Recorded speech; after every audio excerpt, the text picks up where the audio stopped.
कोरोनामुळे आलेल्या संकटात मानसिक कोंडमारा झाला असेल, मनस्थिती थोडीशी ठीक नसेल, अभ्यास विसरला गेला असेल किंवा मध्येच आठवत नसेल, काळजी करू नका. उजळणी स्वरूपात 10वी अभ्यासमालेचा लाभ घ्या आणि यशस्वी व्हा.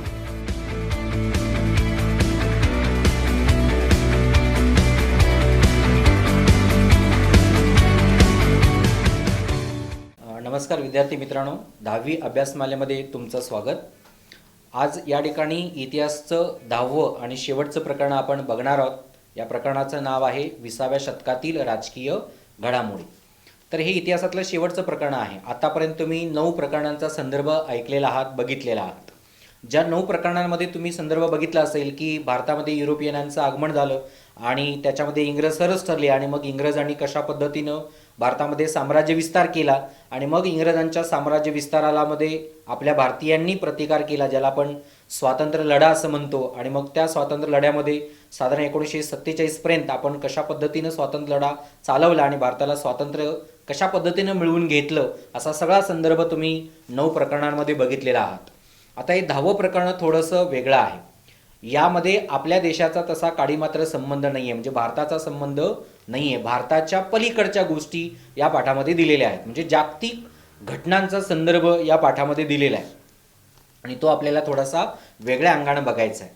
तर या ठिकाणी नेमकं काय आहे, तर पहिलं महायुद्ध आहे, दुसरं महायुद्ध आहे, त्याच्यानंतर शीतयुद्ध आहे. अमेरिका आणि रशिया या 2 राष्ट्रांचं कशा पद्धतीनं उदय झाला तो संदर्भ आहे. रशियामधली राज्यक्रांती आहे, अमेरिकेमधली राज्यक्रांती आहे. असे काही जगातल्या घटना या पाठामध्ये आपल्याला दिलेल्या आहेत. तर आपण थोडक्यात या घटना समजावून घेण्याचा प्रयत्न करू. तर इथे पहिली महत्त्वाची घटना आहे 20व्या शतकातली, ती म्हणजे पहिलं जागतिक महायुद्ध, जे साधारण 1914 ते 1918 या कालखंडामध्ये झालं. तर या 4 वर्षाच्या कालखंडामध्ये हे पहिलं महायुद्ध झालं की ज्यानं जगामध्ये अनेक बदल घडवून आणलेले आपल्याला दिसतात. आता या पहिल्या जागतिक महायुद्धाला नेमकं कारणं कुठली कारणीभूत ठरली, तर 3 कारणं याच्यामध्ये पहिल्यांदा कारणीभूत ठरलेली दिसतात. ज्याच्यामध्ये एक महत्त्वाचं कारण आहे ते म्हणजे जगामध्ये निर्माण झालेला आक्रमक राष्ट्रवाद. त्यानंतर दुसरं महत्त्वाचं कारण आहे ते म्हणजे जगामध्ये निर्माण झालेली शस्त्रास्त्र निर्मितीची आणि वापराची किंवा साठ्याची स्पर्धा. त्यानंतर तिसरं महत्त्वाचं कारण आहे जगामध्ये किंवा युरोप खंडामध्ये बऱ्याच अंशी निर्माण झालेला वसाहतवाद, या वसाहतवादाच्या निमित्ताने निर्माण झालेली स्पर्धा. अशी पहिली 3 मूळ कारणं या ठिकाणी कारणीभूत आहेत की ज्या 3 कारणांच्यामुळे युरोप खंडामध्ये राजकीय अस्थिरता निर्माण झाली.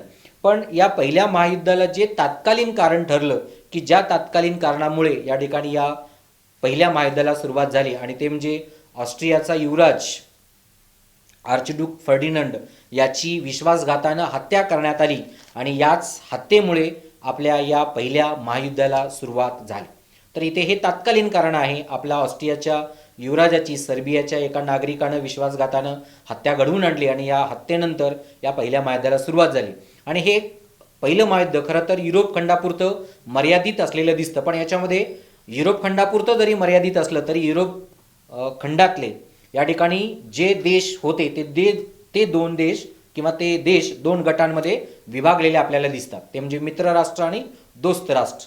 त्यामुळे पहिलं हे महायुद्ध मित्र राष्ट्र आणि दोस्त राष्ट्रांमध्ये लढलं गेलं, ज्याच्यामध्ये इंग्लंड, फ्रान्स, रशिया हे देश एका बाजूला असलेले दिसतात आणि ऑस्ट्रिया, हंगेरी, बल्गेरिया, रुमानिया हे ऑस्ट्रिया किंवा सर्बिया हे सगळे देश एका बाजूला असलेले आपल्याला दिसतात. तर इथे हे संघर्ष युरोप खंडामध्ये एकमेकाला शह देण्यासाठी, एकमेकांवरती वर्चस्व गाजवण्यासाठी किंवा वसाहतवाद प्रबळ करण्यासाठी हा संघर्ष झाला, ज्याच्यामध्ये 4 वर्ष एक ना एक करत असं हे युद्ध युरोप खंडातलं अमेरिका खंडापर्यंत किंवा आशिया खंडापर्यंत विस्तारलेलं आपल्याला दिसतं. खरं तर या ठिकाणी जर्मनी आणि इंग्लंड हे 2 देश याच्यामध्ये प्रबळ असलेले आपल्याला दिसतात की ज्यांनी खऱ्या अर्थानं हा महायुद्धाचा घाट घातलेला आपल्याला दिसतो. खरं तर साधारण 1917 सालापर्यंत या ठिकाणी अमेरिका या पहिल्या महायुद्धामध्ये गुंतलेली आपल्याला दिसत नाही, तटस्थ होती. पण या ठिकाणी इंग्लंड, फ्रान्स, रशिया हे देश प्रबळ होत असताना जर्मनीला असं वाटलं असेल की आपण अमेरिकेला शह देऊ आणि अमेरिका आपल्या बाजूने जर उभं राहिली तर या पहिल्या महायुद्धामध्ये आपल्याला यदाकदाचित यश मिळू शकेल. आणि म्हणून जर्मन पाणबुड्यांनी अमेरिकेची प्रवासी नौका लुसिटानिया ही समुद्रात बुडविली की ज्यामुळे अमेरिकेला जर्मनीचा राग आला आणि यानंतर मग अमेरिका या दुसऱ्या महायुद्धामध्ये आपल्या पहिल्या महायुद्धामध्ये गुंतली. पण अमेरिकेनं जर्मनीच्या बाजूनं उभा न राहता इंग्लंड फ्रान्स यांच्याच बाजूनं उभे राहिले की ज्याच्यामध्ये या युद्धात इंग्लंडचीच बाजू सरस झाली आणि 1918ला या ठिकाणी जर्मनी आणि इतर त्यांच्या सहकारी राष्ट्रांचा या ठिकाणी 1918ला पराभव झाला. इथे रशियानं मात्र थोडीशी माघार घेतलेली दिसते, कारण 1917 साली रशियामध्येही राज्यक्रांती झाली, त्यामुळे रशियामध्ये दुसरंच राजकारण चालू असलेलं दिसतं. त्यामुळे इथे इंग्लंड फ्रान्स आणि अमेरिका या तीन बलाढ्य राष्ट्रांनी जर्मनी आणि त्यांच्या सहकारी राष्ट्रांना या ठिकाणी पराभूत केलं आणि 1918ला या पहिल्या महायुद्धाचा शेवट झाला. आता या पहिल्या महायुद्धाचे दूरगामी परिणामी झालेले आहेत की असंख्य लोक मेली, जखमी झाली, आर्थिक हानी मोठ्या प्रमाणावर झाली, सार्वजनिक मालमत्तेचं नुकसान झालं, अनेक देशांमधील उद्योगधंदे, शेती ही मागासलेली राहिली, अशा अनेक दूरगामी परिणाम या ठिकाणी झाले. पण या पहिल्या महायुद्धाचा जगावरती एक चांगला परिणाम जो झाला तो म्हणजे जागतिक शांतता निर्माण करण्यासाठी म्हणून राष्ट्रसंघाची स्थापना झाली, ज्याला आपण लीग ऑफ नेशन्स असं म्हणतो. तर या लीग ऑफ नेशन्सची स्थापना झाली, ज्यांनी असं म्हटलं की पुढे जगामध्ये दुसरं महायुद्ध होऊ नये, जगामध्ये शांतता नांदावी, जगातील सगळ्या देशांमध्ये मैत्री आणि सहकार्याचे संबंध प्रस्थापित व्हावे, यासाठी आपण प्रयत्न करावे. यासाठी राष्ट्रसंघानं ते प्रयत्न 1918 नंतर चालू केले, ज्यालाच आपण लीग ऑफ नेशन्स या नावाने ओळखतो. पण लीग ऑफ नेशन्स ही काय जास्त काळ संघटना टिकली नाही, कारण अमेरिकासारखा देश या लीग ऑफ नेशन्समध्ये सहभागी झाला नाही, ज्याच्यामुळे आपल्या या पहिल्या महायुद्धानंतर स्थापन झालेल्या राष्ट्रसंघाला अपयश आलेलं दिसतं. यानंतर मग जगामध्ये कुठल्या घटना घडल्या, तर यानंतर जगामध्ये अशा दोन घटना घडल्या की ज्याच्यामध्ये जर्मनीमध्ये हिटलरचा उदय झाला आणि इटलीमध्ये मुसोलिनीचा उदय झाला. या दोघांच्या उदयामुळे दुसऱ्या महायुद्धाची नांदी या ठिकाणी ठरलेली आपल्याला दिसते, कारण मुसोलिनी आणि हिटलर हे दोघंही हुकुमशाह म्हणून आपापल्या त्या देशामध्ये उदयाला आले की ज्यांनी सर्वसामान्य लोकांवरती अधिराज्य गाजवण्याचा प्रयत्न केला, सर्वसामान्य लोकांना शह देण्याचा प्रयत्न केला की ज्याच्यामुळे या ठिकाणी दुसरं जागतिक महायुद्ध या ठिकाणी घडलेलं आपल्याला दिसतं. तर हिटलर आणि मुसोलिनी यांच्या बाबतीत 2-3 गोष्टी लक्षात ठेवायच्या. तर हिटलर हा जर्मनीमध्ये हुकुमशाह म्हणून उदयाला येत असताना यानं एकच धोरण ठेवलं, ते म्हणजे काय म्हणतो की श्रेष्ठ आणि कनिष्ठ हा पहिला एक तत्व ठेवलं, म्हणजे ख्रिश्चन हे श्रेष्ठ आणि ज्यू हे नीच किंवा निकृष्ट. त्यामुळे ज्यू लोकांची मोठ्या प्रमाणात कत्तल घडवून आणून त्यानं स्वतःची दहशत निर्माण करण्याचा प्रयत्न केला. त्यानंतर त्यानं नाझी नावाचा पक्ष स्थापन केला आणि नाझी पक्षाची तत्व सर्वसामान्य लोकांमध्ये रुजवण्याचा प्रयत्न केला. यानंतर स्वतःची दहशत निर्माण करण्यासाठी त्यानं ब्राऊन शर्ट्स नावाचं स्वतःचं खाजगी सैन्य निर्माण केलं आणि स्वतःचं खाजगी सैन्य निर्माण करत असताना जनतेला एक असा विश्वास त्यानं दिला की पहिल्या जागतिक महायुद्धामध्ये जर्मनीचा जर पराभव का झालेला असेल तर इथल्या राजसत्तेमुळे, आणि म्हणून मग तिथली राज्यसत्ता त्यानं उलटवून टाकली आणि स्वतः तो हुकुमशाह म्हणून जर्मनीमध्ये उदयाला आला. पण स्वतःच्या त्या हुकुमशाही धोरणामुळेच खरं तर दुसऱ्या जागतिक महायुद्धामध्ये जर्मनीला अनेक समस्यांना सामोरं जावं लागलेलं आपल्याला दिसतं. जसं या ठिकाणी हिटलरनं नाझी पक्ष स्थापन केला, स्वतःचं खाजगी सैन्य स्थापन केलं ब्राऊन शर्ट्स नावाचं, तसाच आराखडा इटलीमध्ये मुसोलिनीनं सुद्धा सुरू केलेला आपल्याला दिसतो. कारण मुसोलिनीनं इटलीमध्ये सुद्धा फॅसिस्ट पक्ष स्थापन करण्याचा प्रयत्न केला. फॅसिस्ट पक्षाची जी तत्व होती, ज्याला आपण फॅसिझम म्हणतो, तर फॅसिझम त्यानं सर्वसामान्य लोकांमध्ये रुजवण्याचा प्रयत्न केला. फक्त रुजवण्याचा नाही, ती शिकवण्याचा प्रयत्न केला. कारण फॅसिस्ट पक्षाची जी तत्व होती किंवा फॅसिझम हा जो एक विचार होता तो माध्यमिक आणि प्राथमिक शाळांमध्ये त्यानं अभ्यासामध्येही समाविष्ट केला, म्हणजे त्याचं शिक्षण त्यानं दिलं आणि स्वतःचं वजन किंवा प्रतिभा आपली उंचावण्याचा प्रयत्न केला. त्यानंतर जसं हिटलरनं ब्राऊन शर्ट्स नावाची स्वतःची खाजगी सैन्य संघटना निर्माण केली, तसंच आपल्या या मुसोलिनीनं ब्लॅक शर्ट्स नावाची स्वतःची खाजगी सैन्य संघटना निर्माण केली, ज्या दोघांच्या खाजगी सैन्य व्यवस्थेमुळे युरोप खंडामध्ये पुन्हा एकदा युद्धसदृश परिस्थिती निर्माण झाली आणि या दोघांनी परत स्वतःच्या सैन्य सामर्थ्याचा वापर युरोप खंडामध्ये साम्राज्य विस्तारासाठी घडवून आणला की ज्याच्यामधूनच दुसऱ्या महायुद्धाची नांदी ठरलेली दिसते. त्यामुळे इथे 1939 ते 1945 या कालखंडामध्ये दुसरं महायुद्ध झालं, पण दुसऱ्या महायुद्धाच्या अगोदर हिटलर आणि मुसोलिनी यांचा झालेला उदय हा इथे कारणीभूत ठरलेला दिसतो, ज्याच्यामध्ये मग हिटलर आणि मुसोलिनी यांनी सुद्धा परत आक्रमक राष्ट्रवाद, वसाहतवादाची स्पर्धा, दुबळ्या राष्ट्रांवर आक्रमण करण्याचा प्रयत्न, स्वतःचा साम्राज्य विस्तार घडवून आणण्याचा प्रयत्न केला, की ज्याच्यामुळे 1939ला या ठिकाणी या दुसऱ्या महायुद्धाला सुरुवात झाली. आणि याच्यामध्ये मग शत्रू राष्ट्र आणि मित्र राष्ट्र अशी या ठिकाणी दोन गट या ठिकाणी निर्माण झाले, की ज्या दोन गटांनी आपल्या या युरोप खंडामध्ये या दुसऱ्या महायुद्धाला सुरुवात घडवून आणली, ज्याच्यामध्ये मग इंग्लंड, फ्रान्स, रशिया हे आणि त्यांची दोस्त राष्ट्र एका बाजूला आणि जर्मनी, इटली, त्यानंतर जपान यासारखे देश एका बाजूला, आणि हे युद्ध सुरू झालं, की ज्याच्यामध्ये दुसरं जागतिक महायुद्ध फक्त युरोप खंडापुरतं मर्यादित राहिलं नाही, तर हे जगभर याचा विस्तार झालेला दिसतो. कारण जगातील अनेक देश याच्यामध्ये सहभागी झाले, पण प्रामुख्यानं 30 देश याच्यामध्ये पुढाकार घेऊन लढताना आपल्याला दिसतो. म्हणजे जगातील 30 देश या दुसऱ्या महायुद्धामध्ये प्रामुख्यानं सहभागी झाले, की ज्यांनी आपल्या या दुसऱ्या महायुद्धाचा विस्तार जगभर घडवून आणलेला दिसतो. 1941मध्ये एक अशी घटना घडली, की ज्याच्यामुळे अमेरिकेनं या ठिकाणी दुसऱ्या महायुद्धात प्रवेश केला. म्हणजे जसं पहिल्या महायुद्धात सुद्धा अमेरिकेनं प्रवेश केला नव्हता, तसंच दुसऱ्या महायुद्धात सुद्धा अमेरिकेनं प्रवेश केलेला नव्हता. दुसऱ्या महायुद्धाच्या कालखंडामध्ये सुद्धा अमेरिका तटस्थ होती, पण 1941 साली जपाननं अमेरिकेच्या पर्ल हार्बर या बंदरावर आक्रमण केलं, की ज्या पर्ल हार्बर बंदरावर आक्रमण जपाननं केलं आणि अमेरिकेला शह देण्याचा प्रयत्न केला, ज्यामुळे अमेरिका दुसऱ्या महायुद्धात सुद्धा ओढली गेली. आणि मग इथे अमेरिकेनं जपानच्या बाजूनं उभा न राहता जपानच्या विरोधात उभं राहिलं आणि इंग्लंड, फ्रान्स, रशिया यांच्या गटामध्ये अमेरिका सहभागी झाली. आणि त्यानंतर या दुसऱ्या महायुद्धाचा विस्तार हा अमेरिका खंडापर्यंत गेलेला आपल्याला दिसतो. पण हे युद्ध जर्मनीच्या बाबतीत मात्र अतिशय काय म्हणतो की अपयशीच ठरत असलेलं दिसतं, कारण सगळ्या स्तरावरती जर्मनी आणि इटली यांचा पराभव होत होता. आणि याच पराभवातून 1945 साली हिटलरनं आत्महत्या केली, आणि हिटलरनं आत्महत्या केल्यानंतर मग हिटलर मेला आणि जर्मनीची शरणागती या ठिकाणी पुढे आली. जर्मनीनं शरणागती घेतली, जर्मनीच्या शरणागतीनंतर इटलीनं शरणागती घेतली, आणि हे दोन बलाढ्य देश ज्यांच्या नेतृत्वाखाली दुसरं महायुद्ध चाललेलं होतं, इथे जर्मनी आणि इटली या दोघांनी युद्धातून माघार घेतल्यानंतर यांना मदत करणारे बाकीचे देश सुद्धा या महायुद्धातून बाजूला पडले. पण जपान मात्र या ठिकाणी या संघर्षामध्ये मागे हटायला तयार नव्हतं, आणि म्हणून मग अमेरिकेने असा विचार केला की जपानला आपण अद्दल घडविली पाहिजेत. आणि म्हणून आपल्यावर केलेल्या आक्रमणाचा बदला अमेरिकेने घेतला.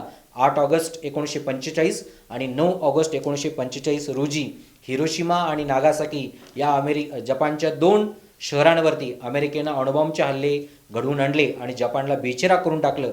आणि जेव्हा अणुबॉम्बचे हल्ले जपानवरती झाले तेव्हा जपाननं शरणागती स्वीकारली, आणि जपानच्या शरणागतीमुळे या दुसऱ्या महायुद्धाचा शेवट झाला.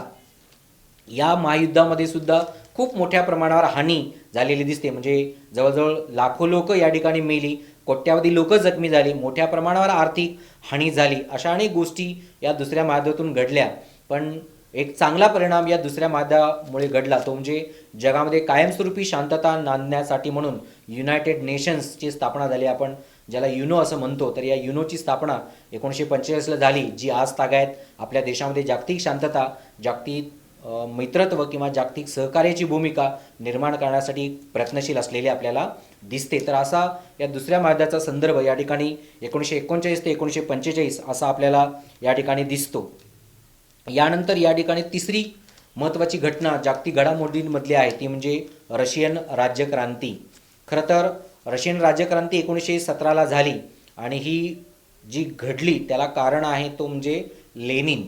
पण लेनिननं रशियामध्ये राज्यक्रांती का घडवून आणली 1917ला, तर ज्यांच्याकडे पिढीजात राजेशाही होती अशा झार घराण्याच्या विरोधात ही क्रांती झालेली आहे. तर झारची अनियंत्रित राजेशाही, झारच्या कालखंडामध्ये शेतीचं झालेलं नुकसान, उद्योगधंद्यांचं झालेलं नुकसान, जमीनदार, वतनदार, जागीरदार यांचं चाललेलं शोषण, त्यामुळे असे झारच्या राजेशाहीच्या कालखंडामध्ये अनेक लोकांचं शोषण चाललेलं होतं. म्हणजे जागीरदार असेल, वतनदार असेल, सर्वसामान्य शेतकरी असतील, कामगार असतील, अशा सगळ्याच समाज जीवनातील घटकांचं शोषण या झारकडून चाललेलं होतं आणि म्हणून मग शेतकरी आणि कामगार या दोन गटांना एकत्रित करून संघटित करून लेनिन यानं झारच्या विरोधात क्रांती घडवून आणली ती 1917ला. त्यामुळे या क्रांतीलाच बोल्शेविकची राज्यक्रांती असं म्हणतात आणि 1917ला अनियंत्रित झारची राजेशाही उलटवून टाकण्यात आली आणि लेनिन हा 1917ला USSRचा राष्ट्राध्यक्ष म्हणून पुढे आला की ज्यानं अन्न, भूमी आणि शांती या 3 तत्वांचा अवलंब करून रशियामध्ये विकासाची नांदी घडवून आणण्याचा प्रयत्न केला आणि 1917ला अन्न, भूमी आणि शांती या तत्वांचा प्रचार प्रसार केला आणि सर्वसामान्य जनतेला अनुकूल धोरण त्यानं राबवलं की ज्याच्यामध्ये शेती मोठ्या प्रमाणात विकसित केली, कामगारविषयक कायदे करून कामगारांना न्याय देण्याचा प्रयत्न केला किंवा त्यानं असं ठरवलं की शेतकरी आणि कामगार हेच खरं तर सरकारचे मूळ मालक आहेत किंवा देशाचे चालक आहेत हे त्यानं दाखवून देण्याचा प्रयत्न केला. त्यामुळे रशियाची अख्खी राजसत्ता ही शेतकरी आणि कामगारांच्या हातात देऊन साम्यवादी सरकार रशियामध्ये आणण्याचा प्रयत्न लेनिननं केला. पण लेनिनला रशियाला एका जागतिक स्थानावरती न्यायचं होतं, पण दुर्दैव की 1924 साली म्हणजे 1917ला राज्यक्रांती झाली आणि त्याच्यानंतर 7 वर्षाच्या कालखंडामध्येच लेनिनचा मृत्यू झाला. त्यामुळे त्याच्या स्वप्नातला रशिया हा अर्धवटच राहिला. पण 1924ला त्याचा मृत्यू झाल्यानंतर रशियाचं नेतृत्व ज्याच्याकडे गेलं तो म्हणजे स्टॅलिन आणि स्टॅलिन हा रशियाचा राष्ट्राध्यक्ष झाल्यानंतर मात्र रशियामध्ये सगळ्याच अंगानं म्हणजे शेती, उद्योग, वाहतूक आणि दळणवळण किंवा विज्ञान आणि तंत्रज्ञान या सगळ्या क्षेत्रामध्ये स्टॅलिननं प्रगती घडवून आणण्याचा प्रयत्न केला की ज्याच्यामध्ये जगामध्ये पहिल्यांदा रशियानं अंतराळवीर पाठविला ज्याचं नाव आहे युरी गागारिन, ज्याला जगातला पहिला अवकाशवीर किंवा अंतराळवीर म्हणून ओळखलं जातं. त्यामुळे अंतराळ संशोधनाचंही काम रशियानं घडवून आणलं हे काही कालावधीमध्ये रशियानं केलेलं आपल्याला दिसतं. म्हणजे एका बाजूला अमेरिका विज्ञान आणि तंत्रज्ञानामध्ये काम करत असताना इथे रशियानं सुद्धा विज्ञान आणि तंत्रज्ञान याच्याबरोबर शेती, उद्योग आणि वाहतूक दळणवळण क्षेत्रामध्ये सुद्धा प्रगती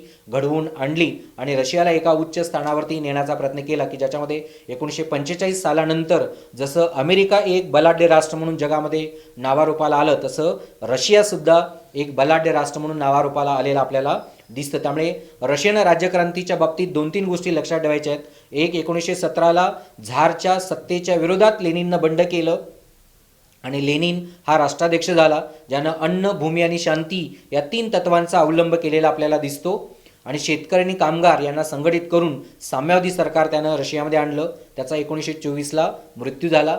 त्याचा मृत्यू झाल्यानंतर स्टॅलिन हा रशियाचा राष्ट्राध्यक्ष झाला की ज्याच्या कालखंडामध्ये अंतराळ संशोधनालाही प्रयत्न करण्यात आले आणि ज्याच्यामध्ये युरी गागारिन हा पहिला अंतराळवीर म्हणून ओळखला जातो.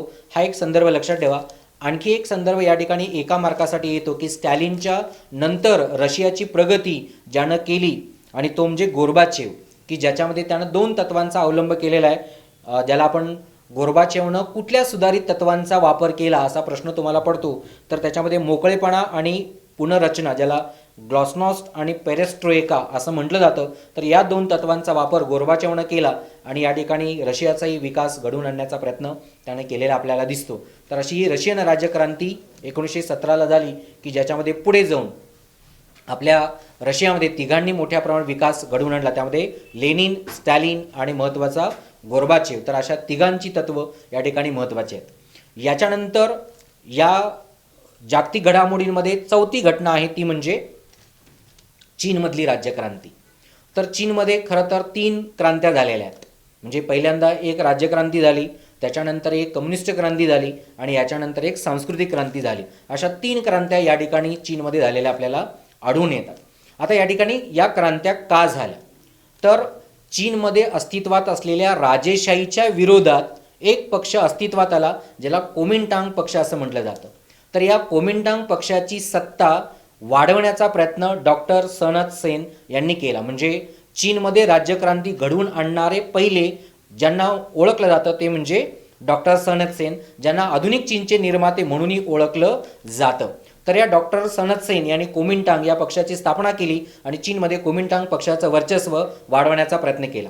एक 5 ते 6 वर्षाच्या कालावधीनंतर डॉक्टर सन यत सेन यांनी आपल्या पदाचा राजीनामा दिला आणि डॉक्टर सन यत सेन यांच्यानंतर यांच्याच कुटुंबातले एक महत्त्वाचे ते म्हणजे चांग के शेक चीनचे राष्ट्राध्यक्ष म्हणून पुढे आले.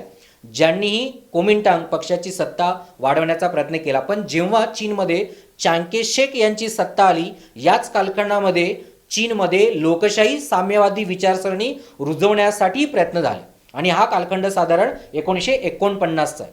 ज्या 1949च्या कालखंडाला कम्युनिस्ट क्रांती म्हणून चीनमध्ये ओळखलं जातं. कारण एका बाजूला कोमिंटांग पक्षाचं वर्चस्व वाढत असताना, कोमिंटांग पक्षाकडून सर्वसामान्य जनतेचं शोषण चालवलेलं असताना चीनमध्ये साम्यवादी लोकशाहीची तत्त्व रुजली पाहिजेत यासाठी प्रयत्न करणारे माओ त्से तुंग हे पुढे आले, ज्यांनी लोकशाही किंवा साम्यवादी विचारसरणीचा प्रचार घडवून आणण्यासाठी हजारो मैलांचा पायी प्रवास घडवून आणला, ज्याला चीनच्या इतिहासामध्ये लाँग मार्च असं म्हटलं जातं.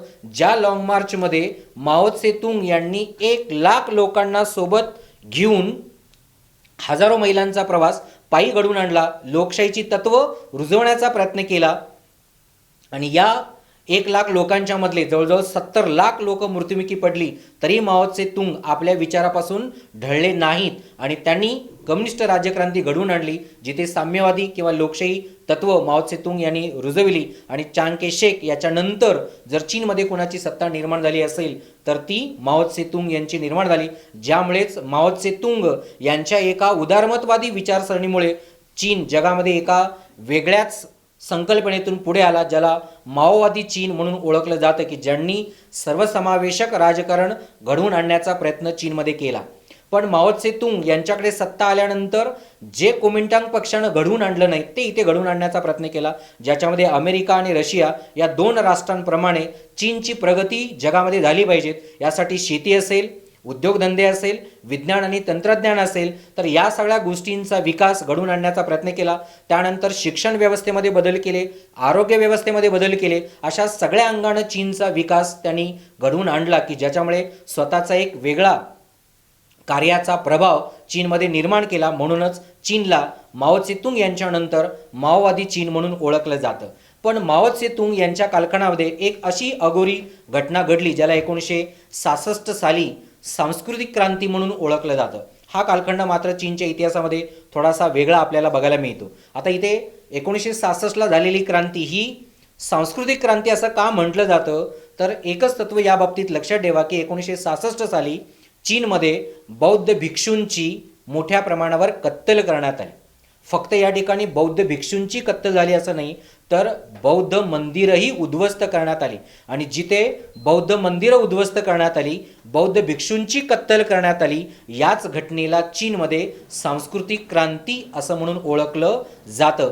खरं तर 1966 साली ज्या चीनमध्ये बौद्ध भिक्षूंची कत्तल घडवून आणण्यात आली, बौद्ध धर्मियांना विरोध करण्यात आला, खरं तर याच चीननं आज बौद्ध धर्मालाच अंगीकारले आपल्याला बघायला मिळतं. कारण आज सगळ्यात जास्त बौद्ध धर्म कोण स्वीकारत असेल, त्याचा कोण जर प्रचार प्रसार करत असेल तर ते चीन लोकच आपल्याला बघायला मिळतात. कारण तिबेटियन वर्चस्व मिळवल्यानंतर खरं तर त्यांनी बौद्ध धर्माचा अंगीकार आपल्याला केलेला दिसतो आणि त्याचा प्रचार आणि प्रसार या ठिकाणी केलेला आहे. त्यानंतर पुढे 1979 साली चीनमध्ये डेंग शिओपिंग हे सत्तेवर आले आणि खऱ्या अर्थानं चीनचा मोठ्या प्रमाणावर राज्यविस्तार किंवा आर्थिक आणि राजकीय सामाजिक विकास या डेंग शिओपिंग यांनी घडवून आणला आणि चीनमध्ये साम्यवादी लोकशाही तत्वांची खरी जपणूक किंवा त्याचा प्रचार आणि प्रसार 1979 नंतर या डेंग शिओपिंग यांनी घडवून आणलेला दिसतो. तर या ठिकाणी चीनच्या क्रांतीमध्ये या 3 गोष्टी लक्षात ठेवायच्या आहेत किंवा एक 3-4 नावं लक्षात ठेवायची आहेत, की पहिल्यांदा ज्यांनी क्रांती घडवून आणली ते डॉक्टर सन यत सेन, जे कोमिंटांग पक्षाचे प्रवर्तक होते. त्यानंतर चांग शेक यांनी कोमिंटांग पक्षाच्या अनुषंगाने राजकारण करण्याचा प्रयत्न केला, पण सर्वसामान्य जनता, शेतकरी, कामगार यांचं शोषण चाललेलं होतं, ज्याचा प्रतिकार करण्याचा प्रयत्न माओ त्से तुंग यानं केला आणि लोकशाही साम्यवादी विचारसरणी त्याने रुजवली, ज्यामुळे पुढे जाऊन चीनची सगळ्याच क्षेत्रांमध्ये प्रगती झाली. म्हणून आपण माओवादी चीन म्हणून ओळखतो. पण याच्यातलं माओ त्से तुंग याच्या कालखंडातलं एक घटना लक्षात ठेवा. 1958ची लीप फॉरवर्ड पॉलिसी नावाची एक आर्थिक योजना या माओ त्से तुंग यांनी आणली, की ज्या लीप फॉरवर्ड पॉलिसीच्या अनुषंगानं चीनचा आर्थिक विकास आपल्या माओ त्से तुंग यांनी केलेला आपल्याला दिसतो. त्यानंतर 1966ला सांस्कृतिक क्रांती झाली, ज्या सांस्कृतिक क्रांतीमुळे बौद्ध धर्मीयांचा किंवा बौद्ध वंशीयांची कत्तल झाली आणि बौद्ध मंदिरं उद्ध्वस्त करण्यात आली आणि शेवटचं तत्व लक्षात ठेवायचं ते म्हणजे 1979 साली डेंग शिओपिंग हे चीनचे सत्ताधीश निर्माण झाले, ज्यांनी लोकशाही साम्यवादाचा प्रचार चीनमध्ये घडवून आणला आणि चीनला जगामध्ये एक अमेरिका आणि रशियाच्या तोडीचं राष्ट्र बनवण्याचा प्रयत्न केलेला आपल्याला दिसतो. तर असं चीनच्या बाबतीतली तत्व लक्षात ठेवा. यानंतर पुढची महत्त्वाची घटना या राजकीय घडामोडीमधली आहे ती म्हणजे शीतयुद्ध. हे शीतयुद्ध दुसऱ्या जागतिक महायुद्धानंतरच सुरू झालेलं आहे, साधारण 1945 ते 1990 या कालखंडामध्ये. म्हणजे 45 वर्षाचा प्रदीर्घ संघर्ष या ठिकाणी झाला. फक्त थोडक्यात हा मुद्दा सांगतो की 1945 ते 1990 या कालखंडामध्ये ह्या युद्धाचा संदर्भ का आला आणि याला शीतयुद्ध असं का म्हणतात. पहिल्यांदा शीतयुद्ध का म्हणतात हे लक्षात ठेवायचं की अमेरिका आणि रशिया या दोन राष्ट्रांनी जगामध्ये संघर्षमय परिस्थिती निर्माण केली, पण युद्धाची वेळ येऊ दिली नाही. म्हणजे संघर्ष झाला पण लढाई किंवा युद्ध झालं नाही आणि म्हणून या संघर्षाला शीतयुद्ध असं म्हणतात. मग हा संघर्ष कशासाठी झाला तर दुसऱ्या जागतिक महायुद्धानंतर अमेरिकेनं भांडवलवादाचा पुरस्कार केला तर रशियानं साम्यवादाचा पुरस्कार केला. अमेरिकेनं म्हटलं की जर जगामध्ये आर्थिक विकास साधायचा असेल किंवा जगामध्ये प्रगती साधायची असेल तर भांडवलवाद पाहिजेत, आणि रशियानं म्हटलं जर देशाची प्रगती साधायची असेल तर साम्यवाद पाहिजेत. आणि या ठिकाणी अशा दोन विचारसरणी आपापल्या परीनं अमेरिका आणि रशिया या दोन राष्ट्रांनी आपल्या जगामध्ये प्रसारित करण्याचा प्रयत्न केला की ज्याच्यामुळे या ठिकाणी या दोन वैचारिक गोष्टींमधून संघर्ष वाढला आणि जग दोन गटांमध्ये विभागलं. कारण अमेरिका या राष्ट्राला मांडणारा एक गट आणि रशियाच्या विचारसरणीला मांडणारा एक गट असे दोन गट जगामध्ये निर्माण झाले आणि जग दोन गटांमध्ये विभागलं. याच दोन गटांच्या संघर्षाला शीतयुद्ध असं म्हणतात की ज्याच्यामध्ये 1990 सालानंतर जगामध्ये मुक्त व्यापार धोरणाचा उदय झाला आणि या मुक्त व्यापार धोरणानंतर खरं तर 1991 साली शीतयुद्धाचा शेवट झाला, कारण जगातील सगळ्याच देशांनी मुक्त व्यापार धोरणाच्या करारावर सह्या केल्या आणि अमेरिका आणि रशिया या दोघांनी सुद्धा आपल्यातला संघर्ष संपुष्टात आणला. तर असं हे 45 वर्षाचा जो वैचारिक संघर्ष आहे, अमेरिकेचा भांडवलवाद आणि रशियाचा साम्यवाद, या वैचारिक संघर्षालाच आपण शीतयुद्ध असं म्हणतो. आणि या शीतयुद्धामध्ये आणखी एक वाईट परिणाम झाला तो म्हणजे जग तिसऱ्या गटामध्ये विभागलं. कारण आशिया आणि आफ्रिका खंडातले मागासलेले देश जे वेगळे राहिले, ज्याला तृतीय जग असं म्हणतात, की ज्या अलिप्त राष्ट्रांचं नेतृत्व भारताने केलेलं होतं, तर तोही एक गट या ठिकाणी निर्माण झालेला आपल्याला दिसतो. आणि या पाठातला शेवटचा संदर्भ आहे ते म्हणजे अमेरिका या राष्ट्राचा उदय. खरं तर पहिल्या आणि दुसऱ्या महायुद्धामध्ये अमेरिका तटस्थ होती, यांनी भाग घेतलेला नव्हता. पण पहिल्या महायुद्धामध्ये जर्मनीमुळे भाग घ्यावा लागला, दुसऱ्या महायुद्धामध्ये जपानमुळे भाग घ्यावा लागला, ज्यामुळे पहिल्या आणि दुसऱ्या महायुद्धामध्ये मोठ्या प्रमाणावर अमेरिकेचं नुकसान झालं. कारण 1927 साली अमेरिकेमध्ये मोठ्या प्रमाणावर आर्थिक मंदी आली की ज्याच्यामुळे 1929 साली सगळ्यात मोठ्या प्रमाणावर अमेरिकेचं आर्थिक नुकसान झालं. कारण अनेक उद्योगधंदे बंद पडले, जहाजबांधणी उद्योग बंद पडला, शेती मागासलेपणामध्ये राहिली, असे अनेक दूरगामी परिणाम 1929 साली निर्माण झाले. पण 1945 नंतर म्हणजे दुसऱ्या जागतिक महायुद्धानंतर जगामध्ये शांतता प्रस्थापित करण्यासाठी, जगामध्ये मित्रत्वाचे संबंध निर्माण करण्यासाठी किंवा जगातील आर्थिक प्रगती साधण्यासाठी अमेरिकेनं पुढाकार घेतला आणि अमेरिकेच्याच पुढाकारातून या ठिकाणी युनायटेड नेशनची स्थापना झाली. आणि खऱ्या अर्थानं दुसऱ्या जागतिक महायुद्धानंतरच अमेरिकेचा मोठ्या प्रमाणावर विकास आणि विस्तार त्यांनी घडवून आणलेला आपल्याला दिसतो. कारण फक्तच उद्योग किंवा शेती असं नाही, तर विज्ञान आणि तंत्रज्ञान. कारण अमेरिकेचाच नागरिक ज्यानं चंद्रावरती पहिलं पाऊल ठेवलं, नील आर्मस्ट्रॉंग, म्हणजे एका बाजूला अमेरिकेनं सुद्धा विज्ञान आणि तंत्रज्ञानामध्ये प्रगती चालू ठेवलेली होती, तसं रशियानं.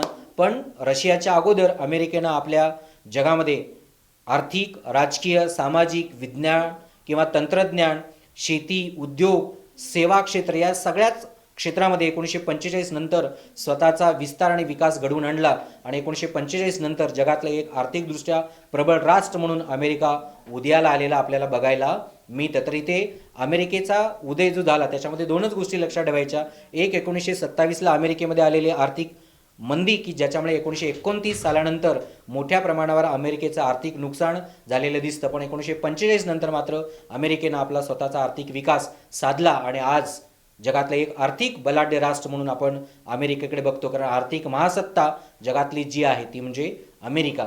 तर अशा घटना या पाठातल्या इथे आहेत. तर या 10व्या शेवटच्या प्रकरणाच्या अनुषंगाने इतिहासाचा भाग इथे संपलेला आहे. धन्यवाद.